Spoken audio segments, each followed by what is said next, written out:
गोविंद चले आओ, सभी गोपाल चले आओ।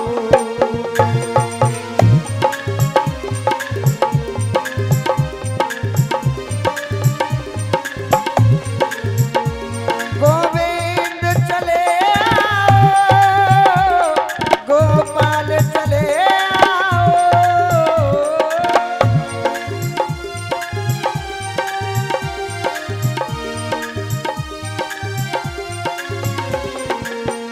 हे मुरलीधर माधव, हे मुरलीधर माधव, नंदलाल चले आओ। हे मुरलीधर माधव, नंदलाल चले आओ।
वो एक सर तो जमाने से हमने तो लगा ली है।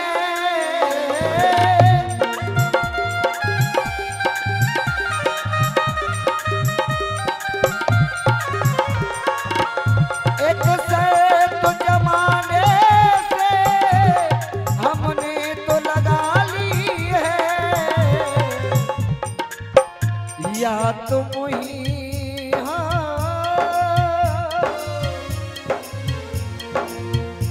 या हमको बुला लो तुम, या हमको बुला लो तुम, या खुद ही चले आओ। गोविंद चले आओ, गोपाल चले आओ। हे मुरलीधर माधव, घनश्याम चले आओ।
धड़कन में समाए हो।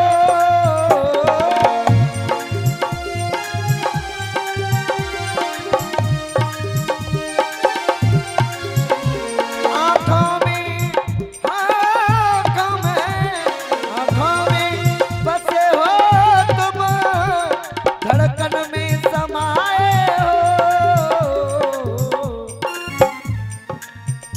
कुछ ऐसा करो मोहन, कुछ ऐसा करो खाना, सांसों में समा जाओ।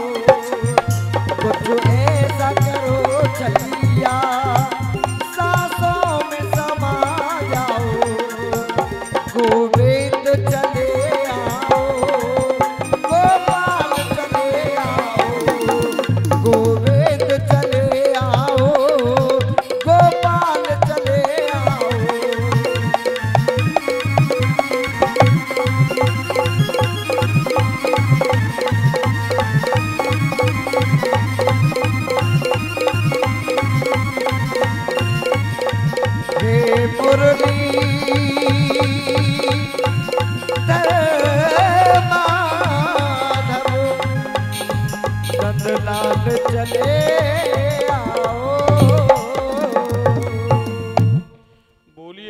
वृंदावन बिहारी लाल की जय। बोलिए राधे रानी सरकार की जय।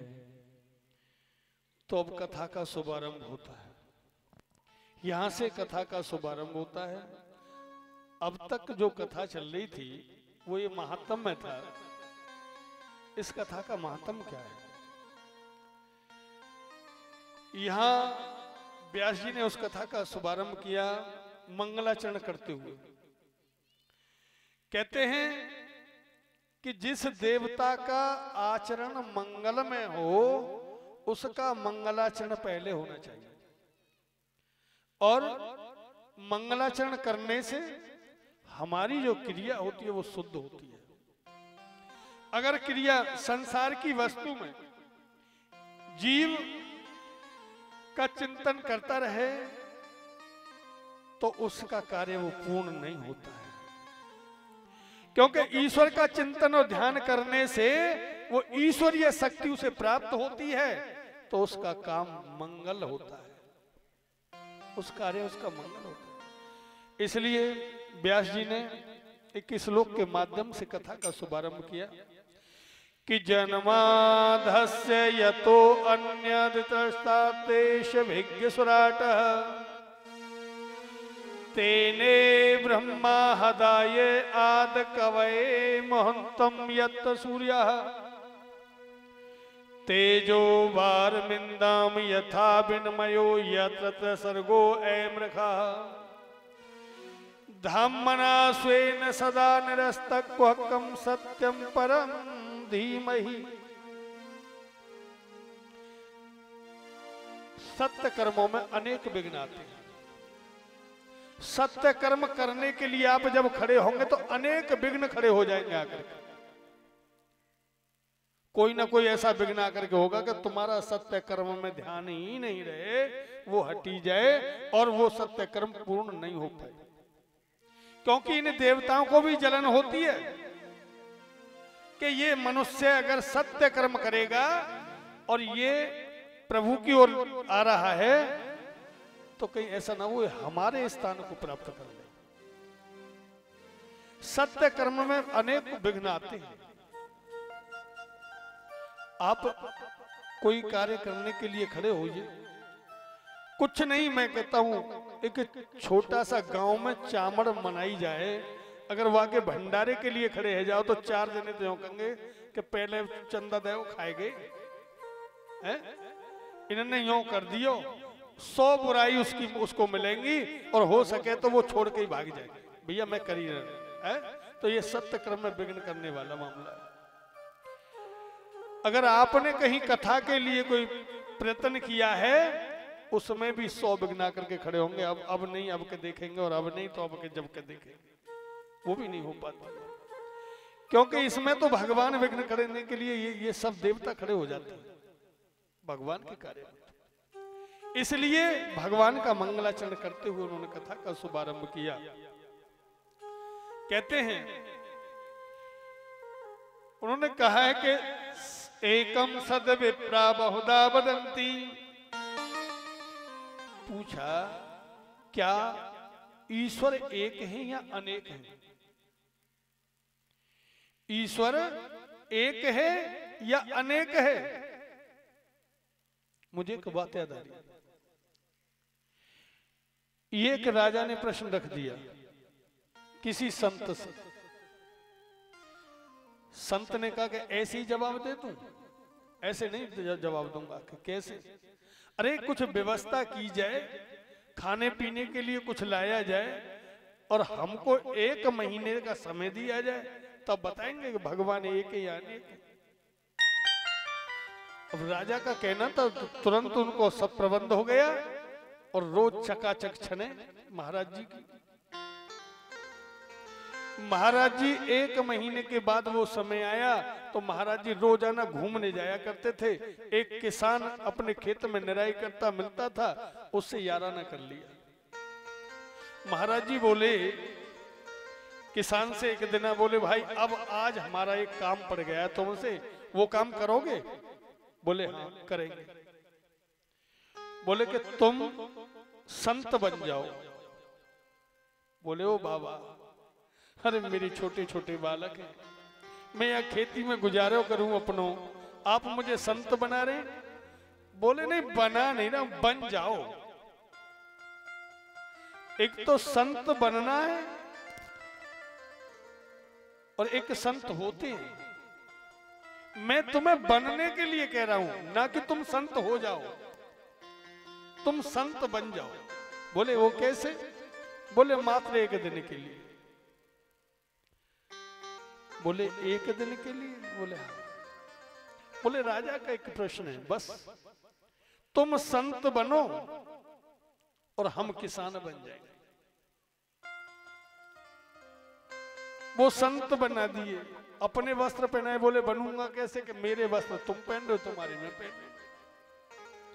और मुनासों से बांध बूंद के वहां आएगी। बोले जी महाराज जी को बता दी सब बात पहले ही। राजा ऐसे कहेंगे? उन्होंने कहा तो तुम कह देना ये ऐसी छोटी सी बात तो हमारा किसान बता देगा, हमारा ये किसान बता देगा। बोले ठीक है। संत आए, उनको गद्दी लगी। अब वो किसानों बेचारों सीधो साधो, उसे क्या मालूम। गद्दी पे बैठ गए तो उन्होंने, राजा ने पूछा कि हाँ महाराज अब वो प्रश्न किया जाए सब जनता के सामने। बोले हाँ करो। बोले कि भगवान एक हैं या अनेक हैं?